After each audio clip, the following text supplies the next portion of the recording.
এই ছেলেটি তার গার্লফ্রেন্ড নিয়ে মায়ের সাথে রেস্টুরেন্টে দেখা করতে আসে। তখন মেয়েটি ধমক দিয়ে বলে আমার চেয়ার কেটে নিয়ে দিবে। এরপর ছেলেটি উঠে মেয়েটির চেয়ার টেনে দিলে মেয়েটি তার ব্যাগটি ছুড়ে মারে। তখন ভদ্রমহিলা বলে বাবা তোরা এসেছিস, আমি অনেক খুশি হয়েছি। এরপর মেয়েটির সাথে কথা বলতে চলে দুষ্টু মেয়েটি বাপ নিয়ে বসে থাকে।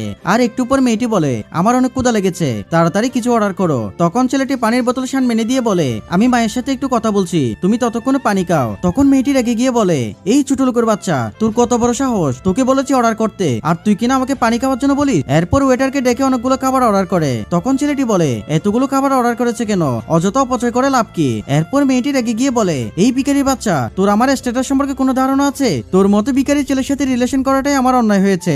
তখন ছেলেটি বলে তুমি আমার মায়ের সামনে এমন আচরণ করছো কেন?